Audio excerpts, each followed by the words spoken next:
ಕಣ್ಣೆ ಸಿಗ್ತಾ ಇರ್ತಾರೆ ಹೊಸ ವರ್ಷದ ಕಣ್ಣೆ ಹೋಗ್ತಾ ಇದ್ರು ಕಣ್ಣೆ ಸಿಗ್ತಿಲ್ಲ. ಕೊಪ್ಪಳದಲ್ಲಿ ಜನಸ್ಪಂದನ ಕಾರ್ಯಕ್ರಮ ನಡೆದ ವೇಳೆ ನನಗೆ ಹೆಣ್ಣು ಬೇಕು, ಮದುವೆ ಆಗೋದಕ್ಕೆ ವಧುವನ್ನು ಕೊಡಿ ಅಂಥೇಳಿ ಜಿಲ್ಲಾಧಿಕಾರಿಗಳ ಮುಂದೆ ಸಂಗಪ್ಪ ಅನ್ನುವಂಥ ಯುವಕ ದೂರನ್ನು ತಂದಿದ್ದ. ಇದನ್ನು ನಗತಾನೆ ಸ್ವೀಕರಿಸಬೇಕೋ ಬಿಡಬೇಕೋ ಗೊತ್ತಾಗದೆ DC ಕೂಡ ಒಂದು ಕ್ಷಣ ಕಕ್ಕಾಬಿಕ್ಕಿಯಾದರು. ಆದರೆ ಆ ವ್ಯಕ್ತಿ ತನ್ನ ಸಮಸ್ಯೆಯನ್ನು ಮೈಕ್ನಲ್ಲಿ ಹೇಳ್ಕೊಂಡ. ಹೌದು, ರೈತರಿಗೆ ಸಹಜವಾಗಿ ಹೆಣ್ಮಕ್ಳು ಸಿಗ್ತಾ ಇಲ್ಲ. ನಿಮಗೆಲ್ಲ ನೆನಪಿದ್ರೆ ಕಳೆದ ಬಾರಿ ಪಂಚರತ್ನ ಯೋಜನೆಯ ಜೊತೆಗೆ HD ಕುಮಾರಸ್ವಾಮಿಯವರ JDS ಪಕ್ಷ ವಿಧಾನಸಭಾ ಚುನಾವಣೆಯಲ್ಲಿ ರೈತರನ್ನ ಮದುವೆಯಾದ ಹೆಣ್ಣು ಮಕ್ಕಳಿಗೆ 2 ಲಕ್ಷ ರೂಪಾಯಿ ಆ ಒಂದು ಘೋಷಣೆಯನ್ನು ಕೂಡ ಮಾಡಿತ್ತು.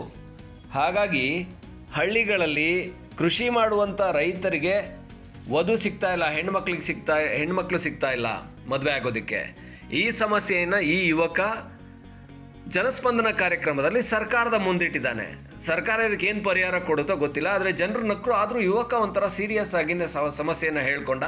ಯಾವುದೇ ರೀತಿ ಇದು ತಮಾಷೆ ಅಂತ ಅನ್ನಿಸ್ಲಿಲ್ಲ. ಸಹಜವಾಗಿಯೇ ರಾಜ್ಯದಲ್ಲಿ ಯುವಕರ ದೊಡ್ಡ ಸಮಸ್ಯೆ ಅಂತ ಹೇಳಿದರೆ ಎಲ್ಲಿ ಕೂಡ ಮದುವೆ ಆಗೋದಕ್ಕೆ ವಧು ಸಿಗ್ತಾ ಇಲ್ಲ, ಹೆಣ್ಮಕ್ಳು ಸಿಗ್ತಾ ಇಲ್ಲ. ಎಲ್ಲ ಹೆಣ್ಮಕ್ಳು ಬೆಂಗಳೂರಲ್ಲಿರುವಂತಹ, ಇಲ್ಲ ಅಂತ ಹೇಳಿದರೆ ಯಾವುದೋ ಜಾಬಲ್ಲಿ ಇದ್ಕೊಂಡು ಗೌರ್ಮೆಂಟ್ ಜಾಬಲ್ಲಿರುವಂಥ, ಇಲ್ಲ ಒಳ್ಳೆ ಜಾಬಲ್ಲಿರುವಂಥ, ಲಕ್ಷಗಟ್ಟಲೆ ದುಡಿತಾ ಇರುವಂಥ ವರನನ್ನೇ ಬಯಸ್ತಾ ಇದ್ದಾರೆ ವಧುವಿನ ಕುಟುಂಬದವರು. ವಧು ಕೂಡ ಒಳ್ಳೆ ಜಾಬಲ್ಲಿದ್ದು, ಒಳ್ಳೆ ಬ್ಯಾಂಕ್ ಬ್ಯಾಲೆನ್ಸ್ ಇದ್ದು, ಮನೆ ಕಟ್ಕೊಂಡಿದ್ದು, ರಾಯಲ್ ಆಗಿದ್ರೆ ಮಾತ್ರ ಮದುವೆ ಆಗ್ತೀನಿ ಅನ್ನೋ ರೀತಿ ಆಗಿದೆ. ಪಾಪ ಕೊಪ್ಪಳದ ಸಂಗಪ್ಪ ಅನ್ನೋ ಯುವಕ ತನ್ನ ಸಮಸ್ಯೆಯನ್ನು ಜನಸ್ಪಂದನ ಕಾರ್ಯಕ್ರಮದಲ್ಲಿ ತಂದಿಟ್ಟಿದ್ದಾನೆ. ಸರ್ಕಾರ ಇದಕ್ಕೆ ಏನು ಪರಿಹಾರ ಕೊಡುತ್ತೋ ಗೊತ್ತಿಲ್ಲ. ಆದರೆ ಅರ್ಜಿಯನ್ನಂತೂ ದೂರನ್ನಂತೂ ಸ್ವೀಕರಿಸಿದ್ದಾರೆ ಅನ್ನೋದು ಕಾಣಿಸ್ತಾ ಇದೆ ಇಲ್ಲಿ.